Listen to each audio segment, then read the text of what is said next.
standing there, looming over them, and the next it was gone. Before they knew what had happened, their country road had turned into suburbia. Designed to have high curb appeal to the potential buyer, each little house had an oversized Palladian window front and center and a double-door entry overlooking a landscaped front yard, boasting 2 small yew bushes and a couple 100 square feet of sod.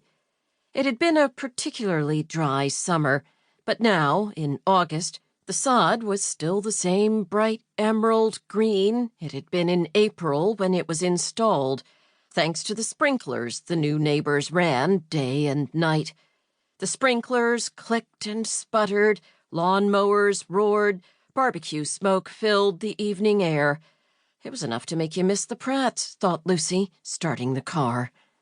She didn't actually miss the Pratts, she admitted to herself, as she carefully backed the car around. But she did miss seeing their house at the very top of Red Top Hill, where it once seemed to symbolize the simple, rugged way of life that was becoming increasingly rare, even in Maine. It was the kind of house a child might draw, a too-narrow rectangle topped with a triangular roof. The windows were rectangles, too, without shutters. The siding was weather-beaten gray clapboard, and the white paint on the trim boards had peeled off long ago. There was no landscaping to speak of, no bushes softening the stark lines of the house, and no lawn at all. Just a dirt yard with a chicken pen and a rotting old car or two, kept for spare parts. It wasn't a friendly house. It might as well have had a big keep-out sign nailed to it. Which was just about right, because the Pratts hadn't been friendly people. They'd been horrible neighbors, mean and quarrelsome. They were gone now. Prudence had died, been murdered, actually, and her husband, Calvin, and son, Wesley, were in the county jail for stealing lobsters out of other people's traps. All that remained of the Pratt family was the name of the street that now bisected their land. The developer, Fred Stanton, had named it Prudence Path. She was starting down the driveway when she saw Fred's wife, Mimi, marching along the road, headed their way. Only Zoe's presence in the seat beside her kept her from saying a very bad word. "Lucy, could I just have a quick word with you?"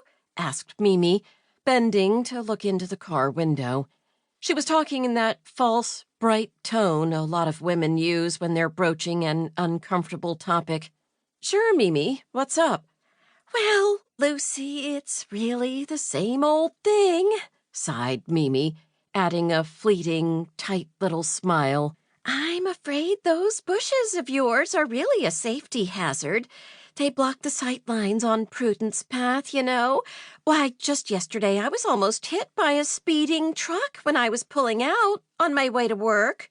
"I don't see how you can blame my lilacs for somebody going too fast on Red Top Road," said Lucy. "Well, of course, you are right. The truck was going way too fast, but the fact is that I couldn't see the truck because of your bushes." She smiled again, and Lucy wondered if she'd had her teeth whitened or something. Maybe it was just a reflex, a nervous twitch, a tic. "I've spoken to you about this before, numerous times, in fact, and I'm afraid I'm going to have to file a formal complaint." "So go ahead and file," said Lucy, impatiently checking her watch. She knew Zoe hated to miss the opening circle at day camp, when commendations and prizes from the previous day were handed out. "I'm not sure you understand exactly what that means," said Mimi, looking concerned. "A traffic officer will conduct an investigation, and if he determines the bushes are a hazard, the town highway department will cut them." "They can't do that.